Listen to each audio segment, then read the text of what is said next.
Leçon pratique sur les rois de Juda. Le 10e, Jotham, le roi qui apprit ses leçons.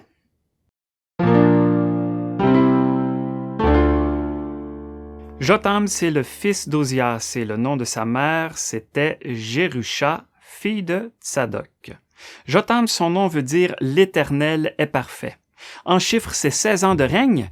Il avait 25 ans au début de son règne et il a régné de l'an 750 à 735 avant Jésus-Christ, lorsqu'il a démissionné. Jotham a eu une période de co-régence de 12 ans avec son père Ozias jusqu'en 739 et il avait 37 ans quand il a régné seul pour une période de 4 ans. Il est décédé environ 4 ans après, en 731, et c'est pour cela qu'en 2 Rois 15, verset 30, on lit au sujet de la 20e année de Jotham. Son règne est résumé ainsi: et il fit ce qui est droit aux yeux de l'Éternel, il fit selon tout ce qu'avait fait Ozias, son père. Quels sont les principaux événements du règne de Jotham? Eh bien, son règne a débuté au moment où son père a été frappé de la lèpre. Jotham, son fils, fut chef de la maison du roi, jugeant le peuple du pays.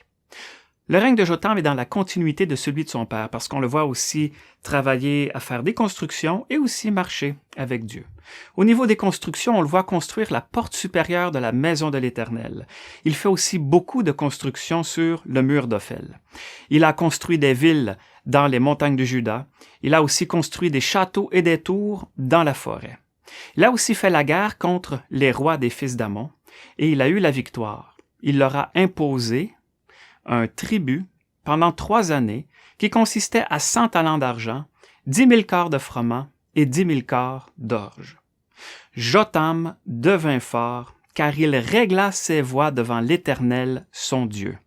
Mais on lit aussi, en ces jours-là, l'Éternel commença d'envoyer contre Juda Reptsin, roi de Syrie, et Pékak, fils de Rémalia. Il a probablement eu des ennuis, peut-être à cause de cela, mais ça ne nous est pas mentionné ni dans les chroniques, ni dans les rois. Jotham, finalement, à sa mort, il a été enterré avec ses pères dans la ville de David, son père. Quelles sont les leçons pratiques que nous pouvons apprendre du règne de Jotham? Eh bien, 3 leçons pour nous, et la première est lorsque nous comparons le règne de Jotham avec celui de son père. En effet, on voit que Ozias a eu un impact, a eu une influence très grande sur Jotham. Jotham a été dans les faits intelligent. Il a vu son père marcher et il a vu les conséquences tant positives que négatives de ses actes. Alors il a pris le temps d'observer ces choses, d'y réfléchir et d'apprendre tant des bons coups que des moins bons coups de son père. Ainsi, lui aussi, il a bâti, il a construit, on peut même dire qu'il a suivi son père dans sa foi avec Dieu, mais il n'a pas fait selon son péché. Pour nous aussi, on trouve la même chose dans le Nouveau Testament, le même encouragement, la même exhortation. On lit « Souvenez-vous de vos conducteurs qui vous ont annoncé la parole de Dieu, et considérant l'issue de leur conduite, imitez leur foi. » Nous aussi imitons la foi de nos prédécesseurs. Mais il faut imiter leur foi, pas leurs œuvres, ce qu'ils ont fait, pas non plus leur personne ou leur personnalité, c'est pas cela qu'il faut imiter, mais bien la foi qui le faisait agir et avancer devant Dieu et leur faire ses œuvres et aussi avoir cette influence sur leur personnalité. On lit aussi dans la parole l'apôtre Paul qui dit « Soyez mes imitateurs comme moi aussi, je le suis de Christ. » C'est l'appel pour les Corinthiens que Paul faisait et c'est aussi l'appel pour nous aujourd'hui, être des imitateurs de nos prédécesseurs, tout comme Jotham aussi a été un imitateur de son père. La deuxième leçon est lorsque nous considérons la corruption du peuple.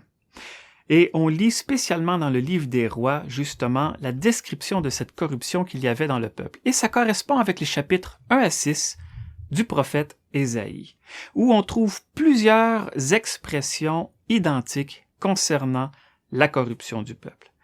Dieu ne désirait pas que son peuple vienne offrir des sacrifices et donne une belle apparence de piété et qu'ils retournent ensuite chez eux vivre comme si de rien n'était, voire même aller offrir des sacrifices aux idoles. Dieu voyait très bien ce qui se passait. Et c'est pour cela qu'il a envoyé contre son peuple une discipline pour lui parler.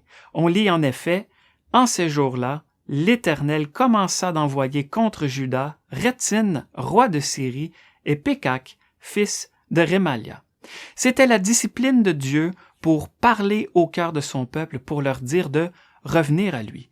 Mais ce qui est beau, c'est de voir que malgré tout cet état chez le peuple, eh bien, Jotham continuait à faire ce qui est bien devant Dieu. Et c'est la leçon pour nous. Dieu désire que nous persévérions à faire ce qui est juste. On trouve le même encouragement pour nous dans le Nouveau Testament. Si on voit autour de nous que les choses vont mal, non seulement dans ce monde, mais même aussi parmi ceux qui se disent chrétiens, eh bien, Paul a donné cette exhortation à Timothée. Il a dit qu'il se retire de l'iniquité, c'est-à-dire de l'injustice, de tout ce qui est injuste devant Dieu, qu'il se retire de l'iniquité quiconque prononce le nom du Seigneur. Mais non seulement se retirer de l'iniquité, mais aussi poursuit la justice.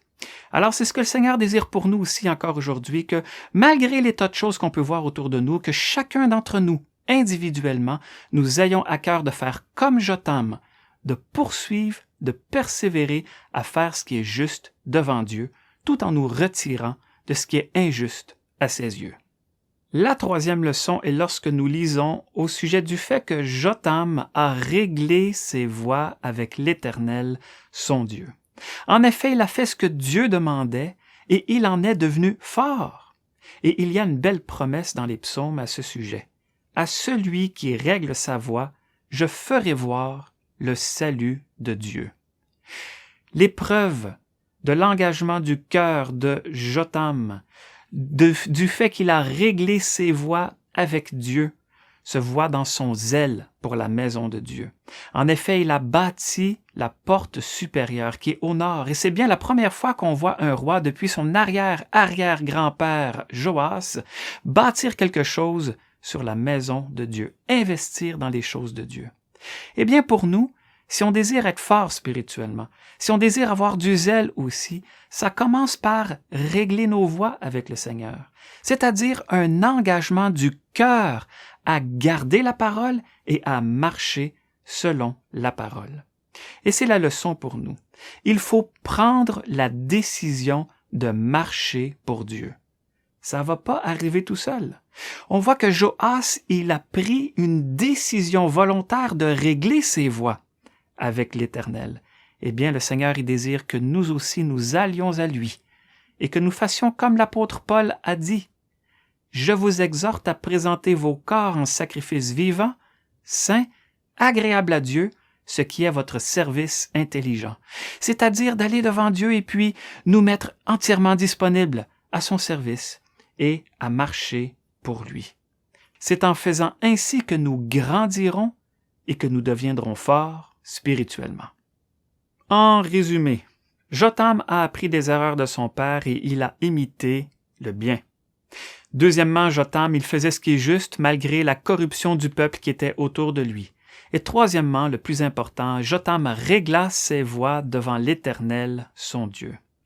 Les 3/4 du règne de Jotham ont été avec son père, mais ça a été une très bonne influence pour lui. Ça a été un très bon entraînement parce qu'il a continué dans les voies de son père. Dieu n'oublie rien de ce qu'on fait pour lui. Même si Jotham semble avoir été toutes ces années dans l'ombre de son père, eh bien, Dieu n'a rien oublié. C'est la même chose pour nous aujourd'hui. Le Seigneur prend note de tout ce que nous faisons pour lui. Et il désire que nous persévérions aussi, même si personne ne le remarque. Pourquoi? Parce que le Seigneur vient avec sa récompense avec lui.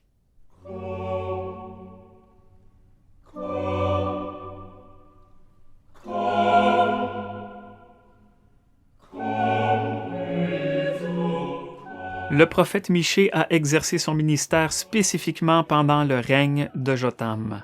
Ésaïe et Osée continuaient leur ministère. Michée a prophétisé spécifiquement contre Samarie et Jérusalem. Pourquoi? À cause du mauvais état du peuple. Si vous avez aimé cette vidéo, cliquez sur j'aime, ça nous encourage beaucoup. Et c'est dans l'attente de la venue du Seigneur que je vous dis à bientôt.